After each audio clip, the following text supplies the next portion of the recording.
नमस्कार साथियों, एक बार फिर से श्री कृष्णा कोचिंग सेंटर में आप सभी का स्वागत है। दोस्तों, ये रीट मनोविज्ञान से संबंधित दूसरी क्लास है। प्रथम क्लास में हमने यहाँ तक जान लिया था। इससे पहले मैं आपको बता दूं कि उत्कर्ष क्लासेज की जो सीरीज़ है नोट्स की, ये हैंड मेड नोट्स हैं सारे के सारे। इन सब की सीरीज चल रही है और कंप्लीट कोर्स इसका कराया जाएगा। महत्वपूर्ण बात क्या है कि जितने भी सारे प्रश्न आए हुए हैं, आने की संभावनाएँ, उन सबको यहाँ पर हाईलाइट करके दिखाया गया है। ठीक है दोस्तों, अब अपन बढ़ते हैं आगे। पिछली क्लास में हमने ये जान लिया था कि 1870 में विलियम जेम्स ने मनोविज्ञान को दर्शन शास्त्र से अलग कर लिया था। इसी वजह से विलियम जेम्स को आधुनिक मनोविज्ञान का जनक कहा गया था। और महत्वपूर्ण बात ये थी कि विलियम वुंट ने सबसे पहले लीप्जिग शहर में 1879 में एक प्रयोगशाला स्थापित की थी, जो कि मनोविज्ञान की प्रथम प्रयोगशाला थी। और इसी वजह से विलियम वुंट को प्रयोगात्मक मनोविज्ञान का जनक कहा गया था। दोस्तों, यहाँ तक हमने बात कर ली थी। अब अपन बात करते हैं आगे। विलियम जेम्स ने 1870 में एक विचार दिया था कि चेतना ही जीवन है और जीवन ही चेतना है। इसी विचार के आधार पर एक नया अभिप्राय चेतना का विज्ञान हमारे सामने आया। इस विचार का जो समर्थन है वो विलियम वुंट ने किया। इसी के साथ में टिचनर, जेम्स सली, वाइव्स, चेडविक आदि लोगों ने इस कॉन्सेप्ट का समर्थन किया। और इसी वजह से इन सभी मनोवैज्ञानिकों को संरचनावादी मनोवैज्ञानिक कहा जाता है।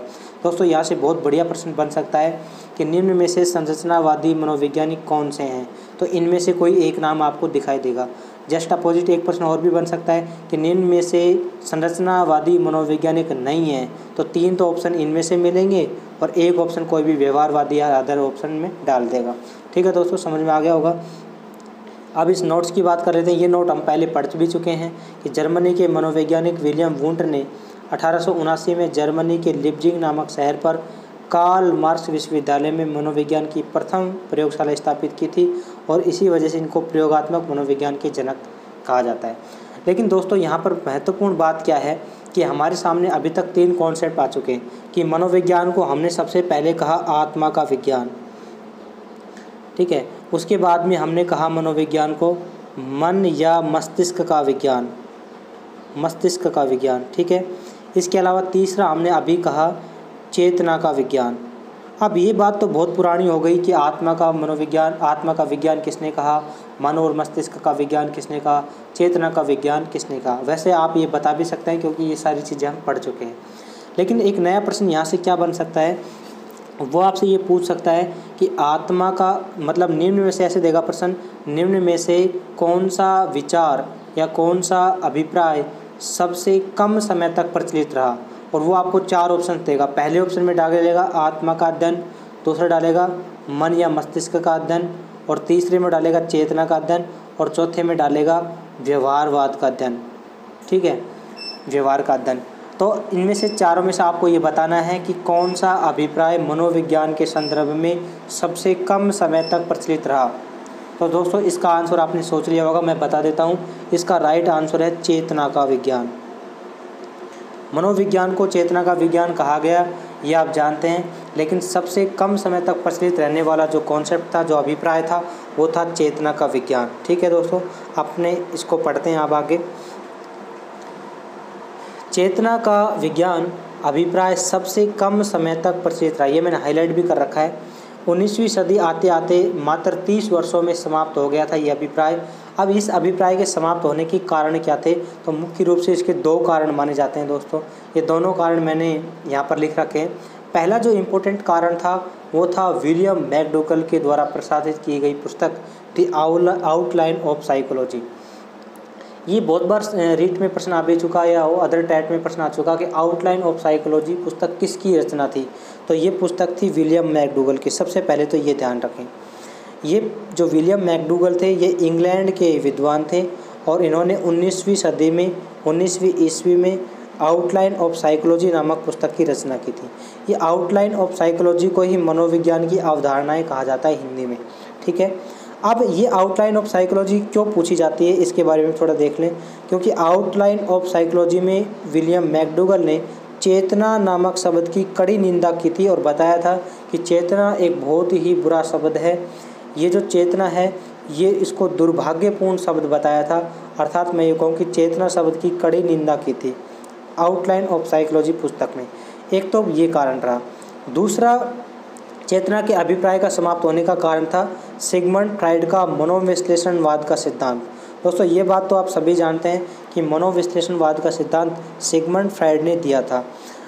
1900 ईस्वी में ही सिगमंड फ्राइड ने ये भी सिद्ध कर दिया था कि ये जो चेतना का विज्ञान है, ये चेतना मुख्य रूप से 3 स्वरूपों में पाई जाती है। इसके 3 स्वरूप होते हैं। इन्होंने एक बर्फ़ का टुकड़ा लिया और इस बर्फ़ के टुकड़े को पानी में डाल दिया। इस बर्फ़ के टुकड़े को पानी में डालने के बाद इन्होंने एक प्रयोग किया, जैसा कि मैंने चित्र में दिखा रखा है। इस टब में पानी भरा हुआ है और इसमें एक बर्फ़ का टुकड़ा डाल रखा है। तो दोस्तों हम जब देखते हैं तो बर्फ़ का टुकड़ा 90% तो पानी में डूबा हुआ है, ठीक है, और 10% पानी से बाहर है। इसी से तुलना करते हुए सिगमंड फ्राइड ने ये कहा कि चेतना का जो स्वरूप होता है वो 3 प्रकार का होता है।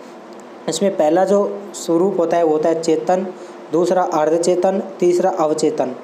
जो विलियम वुंट और इसके साथी टिचनर वगैरह जो अध्ययन कर रहे थे वो कर रहे थे चेतन का, क्योंकि इसी वजह से चेतना का विज्ञान इन्होंने कहा था मनोविज्ञान को। जबकि चेतना का जो विज्ञान है, ये चेतना जो है वो हमारे शरीर में मात्र कितने % पाई जाती है? सिगमंड फ्राइड के अनुसार मात्र 10% चेतना पाई जाती है। तो इन्होंने ये कहा कि भी आप तो केवल हमारे इस बॉडी का मात्र 10% ही अध्ययन कर पा रहे हो, तो मनोविज्ञान में आप चेतना का अध्ययन अगर लागू करते हैं तो ये तो मात्र 10% ही अध्ययन है, तो 90% तो आप अध्ययन ही नहीं कर पा रहे हो। इस वजह से ये चेतना का जो स्वरूप है ये विलुप्त हो गया, इसको अमान्य सिद्ध कर दिया। तो दोस्तों 2 महत्वपूर्ण बातें कौन कौन सी? एक विलियम मैकडूगल की पुस्तक द आउटलाइन ऑफ साइकोलॉजी और एक सिगमंड फ्राइड का मनोविश्लेषणवाद का सिद्धांत। इन दोनों के चलते ये चेतना का जो स्वरूप है ये भी क्या हो गया? ध्वस्त हो गया, समाप्त हो गया। आगे अपन चलते हैं। अगर हम बात करें वर्तमान की, तो वर्तमान में जो मनोविज्ञान है वो अर्धचेतन और अवचेतन इनका अध्ययन करता है, जो कि 90% जो हिस्सा है ना, तो वर्तमान में इसका अध्ययन किया जाता है। दोस्तों ध्यान रखना, आपसे पूछ लिया जाए कि वर्तमान में मनोविज्ञान में किसका अध्ययन किया जाता है, ऑप्शन 4 मिलेंगे। ए ऑप्शन चेतना का, बी ऑप्शन अर्धचेतन का, सी ऑप्शन अचेतन का, डी ऑप्शन उपरोक्त सभी का। तो दोस्तों ऐसे बात में ध्यान रखें आप, अर्धचेतन व अवचेतन मन का ही अध्ययन किया जाता है। आगे बात करते हैं सिगमंड फ्राइड के जो कार्य है। हालांकि सिगमंड फ्राइड को अपन आगे चल के बहुत अच्छे तरीके से पढ़ने वाले हैं, फिर भी यहाँ थोड़ा सा देख लीजिएगा कि सिगमंड फ्राइड के जो कार्य हैं उनको मनोविज्ञान के क्षेत्र में स्थापित करने का जो श्रेय है वो सिगमंड फ्राइड की पुत्री अन्ना फ्राइड और इनके शिष्य C.J. जुंग को जाता है। ये बात भी थोड़ा सा ध्यान रखें। अब दोस्तों हमने ये देखा कि आत्मा का जो विज्ञान है ये भी समाप्त हो गया, मन और मस्तिष्क का विज्ञान भी समाप्त हो गया, इसी के चलते चेतना का विज्ञान भी समाप्त हो गया। अभी तीनों अवधारणाएं मनोविज्ञान के लिए असिद्ध साबित हो गई। अब आगे आखिरकार मनोविज्ञान किस विषय वस्तु का अध्ययन करेगा या मनोविज्ञान में किस विषय वस्तु को पढ़ा जाएगा, इसका विचार करने के लिए एक विश्व स्तरीय मनोवैज्ञानिकों का सम्मेलन बुलाया गया। जिस प्रकार से स्वामी विवेकानंद ने 1893 के शिकागो सम्मेलन में बहुत ही बेहतरीन प्रदर्शन किया था भारत की तरफ से, उसी प्रकार जे.बी. वॉटसन हालांकि भारत के नहीं थे, लेकिन फिर भी इस मनोवैज्ञानिक सम्मेलन में जो बेटर परफॉर्मेंस रहा था वो रहा था जे.बी. वॉटसन का। किसका रहा था दोस्तों? जे.बी. वॉटसन का रहा था। ये जे.बी. वॉटसन बहुत ही कम उम्र के व्यक्ति थे और बहुत ही कम उम्र के मनोवैज्ञानिक थे। हालांकि मनोवैज्ञानिक तो इस सम्मेलन में बहुत सारे आए थे, लेकिन सबसे जो प्रभावित करने वाले थे वो थे जे.बी. वॉटसन। इन्होंने व्यवहारवाद का सिद्धांत दिया था। इन्होंने कहा था कि भाई आत्मा का आप अंदाज़ा नहीं लगा सकते कि किसी व्यक्ति में आत्मा कहाँ रहती है, कैसी रहती है, इसलिए उसको असिद्ध घोषित कर दिया गया। दूसरा, मन और मस्तिष्क, तो ये भी हमने बात पता चल गया कि भाई आंतरिक मन का मूल्यांकन बिल्कुल भी नहीं कर सकते, क्योंकि किसी व्यक्ति के अंदर मन में क्या चल रहा है इस बात का अध्ययन हम नहीं कर सकते। इसी के चल के मन और मस्तिष्क का अध्ययन भी खत्म हो गया। तीसरा जो हमारा कॉन्सेप्ट आया था चेतना का, तो वो भी सिगमंड फ्राइड ने ये बोल दिया था कि 10% चेतना पाई जाती है, तो 90% जो भाग है वो छूट जाता है। इस वजह से चेतना का विज्ञान भी समाप्त हो गया। जो चौथा कॉन्सेप्ट दिया था वो दिया था जे.बी. वॉटसन ने, और वो दिया था व्यवहारवाद का। इन्होंने कहा था कि जो व्यवहार जो होता है उसको अपन अध्ययन कर सकते हैं, व्यवहार का अध्ययन कर सकते हैं।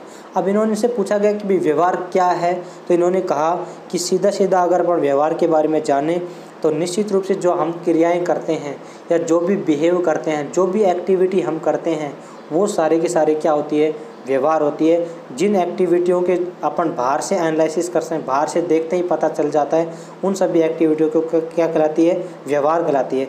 इसी वजह से जे.बी. वॉटसन को व्यवहारवाद का जनक भी कहा गया और इस सम्मेलन में इन्होंने 20वीं सदी का चमकता सितारा भी कहा गया, क्योंकि इन्होंने एक कोटेशन कहा था दोस्तों जे.बी. वॉटसन ने।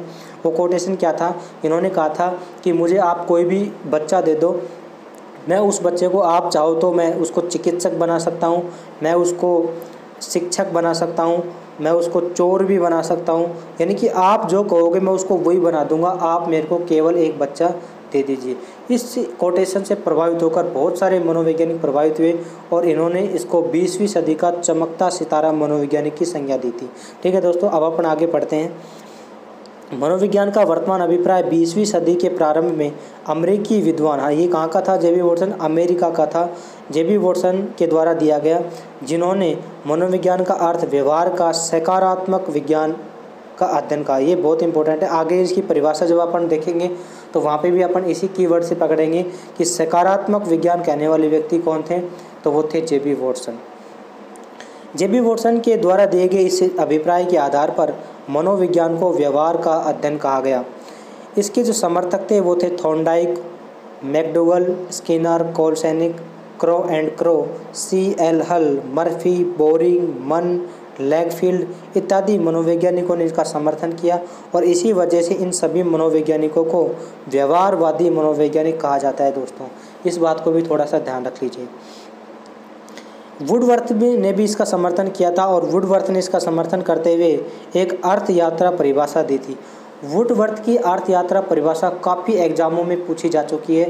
पिछले जो अभी सेकंड ग्रेड का एग्जाम हुआ था उसमें भी ये पूछा था कि वुडवर्थ की अर्थ यात्रा परिभाषा है क्या। तो वुडवर्थ ने सबसे पहले ये कहा था कि सबसे पहले मनोविज्ञान ने आत्मा का त्याग किया, फिर मन और मस्तिष्क का त्याग किया, फिर चेतना का त्याग किया और वर्तमान में व्यवहारवाद को अपनाए हुए हैं। ये व्यक्ति कौन थे? ये कहने वाले व्यक्ति थे वुडवर्थ और इसी परिभाषा को वुडवर्थ की अर्थ यात्रा परिभाषा कहा जाता है दोस्तों। हालांकि इसका मैंने नीचे लिख भी रखा है, वो आप देख लीजिएगा यहाँ से। वही दो बातें जो मैंने अभी बताई, जे.बी. वॉटसन को व्यवहारवाद का जनक माना जाता है और जे.बी. वॉटसन को 20वीं सदी का चमकता सितारा मनोवैज्ञानिक माना जाता है। जे.बी. वॉटसन ने एक कोटेशन कहा था, ये भी थोड़ा सा ध्यान रख लीजिए कि तुम मुझे एक बालक दे दो, मैं उसे शिक्षक, इंजीनियर, डॉक्टर, चोर, डाकू कुछ भी बना सकता हूँ। वुडवर्थ की अर्थ यात्रा परिभाषा ये भी लिख रखी है, यहाँ देख सकते हैं कि मनोविज्ञान ने सबसे पहले अपनी आत्मा, फिर मन, फिर चेतना इनका त्याग किया और वर्तमान में व्यवहारवाद के स्वरूप को अपनाए हुए हैं। ठीक है दोस्तों, ये थी यहाँ तक की कहानी। अब अपन थोड़ा सा आगे बढ़ते हैं और जानते हैं मनोविज्ञान की अवधारणा क्या है। तो इसमें मुख्य रूप से 3 से 4 परिभाषाएं हैं, ये आपको थोड़ा सा ध्यान रखनी है। आगे जितनी भी परिभाषाएं दोस्तों हम पढ़ेंगे उन सबको कीवर्ड से याद करने की कोशिश करेंगे, क्योंकि प्रत्येक जो कंप्लीट परिभाषा है वो अपने याद भी नहीं रहती और मेनली एग्ज़ाम टाइम में तो बिल्कुल भी नहीं रहती। तो अपन प्रत्येक परिभाषा को कीवर्ड से याद रखेंगे या कोई ना कोई कॉन्सेप्ट वहाँ से जोड़ के और उसको याद करने का प्रयास करेंगे। तो सबसे पहले जो मनोविज्ञान की अवधारणा में परिभाषा है वो है व्यवहारवाद के जनक जे.बी. वॉटसन की। जे.बी. वॉटसन ने क्या कहा था कि मनोविज्ञान व्यवहार का सकारात्मक विज्ञान है। जब भी सकारात्मक कीवर्ड आपको दिख जाए तो समझ लेना जे.बी. वॉटसन के लिए आया है। ठीक है दोस्तों, वुडवर्थ ने क्या अभिप्राय दिया? वुडवर्थ के अनुसार मनोविज्ञान सामाजिक वातावरण में होने वाले मानव व्यवहार का अध्ययन है। वुडवर्थ के अनुसार मनोविज्ञान क्या है? मानव व्यवहार का अध्ययन है। क्योंकि वुडवर्थ की अर्थ यात्रा परिभाषा से भी आपने स्पष्ट किया होगा कि इन्होंने आत्मा के अध्ययन को त्यागा, मन मस्तिष्क के अध्ययन को त्यागा, चेतना के अध्ययन को त्यागा और वर्तमान में क्या अपनाए हुए हैं? वर्तमान में व्यवहारवाद को अपनाए हुए हैं। ठीक है, तो मानव व्यवहार का अध्ययन कौन करवाता है? वुडवर्थ। तीसरे नंबर की अगर बात करें मैकडोगल के अनुसार, तो मैकडोगल के अनुसार मनोविज्ञान मानव के आचरण एवं व्यवहार का यथार्थ विज्ञान है। जब भी यथार्थ शब्द दोस्तों आ जाए तो वहाँ पर आंसर होगा मैकडोगल, ये ध्यान रखना है आपको। ठीक है, तो ये शॉर्ट कीवर्ड आप लिख भी सकते हैं या इसकी स्क्रीनशॉट भी ले सकते हैं, या दोस्तों मैंने बता रखा है आपको नीचे डिस्क्रिप्शन में लिंक मिल जाएगा, टेलीग्राम ऐप को ज्वाइन कर लीजिए, वहाँ से भी आपको एक कंप्लीट PDF मिल जाने वाली है। ठीक है दोस्तों, अब अपन बोरिंग के अनुसार जानते हैं। बोरिंग के अनुसार मनोविज्ञान मानव प्रकृति का अध्ययन है। बोरिंग के अनुसार जो मनोविज्ञान है वो कैसा अध्ययन है? मानव प्रकृति का अध्ययन है। इसके अलावा मर्फी ने भी परिभाषा दी है, इम्पोर्टेंट नहीं है फिर भी आप दे सकते हैं कि जीवित प्राणियों का सामाजिक वातावरण के साथ में होने वाला व्यवहार ही मनोविज्ञान है। सामाजिक वातावरण में होने वाला व्यवहार ही मनोविज्ञान है मर्फी के अनुसार। दोस्तों ये मैंने मोस्ट इम्पोर्टेंट लगा रखा है और यहाँ देखो शॉर्ट में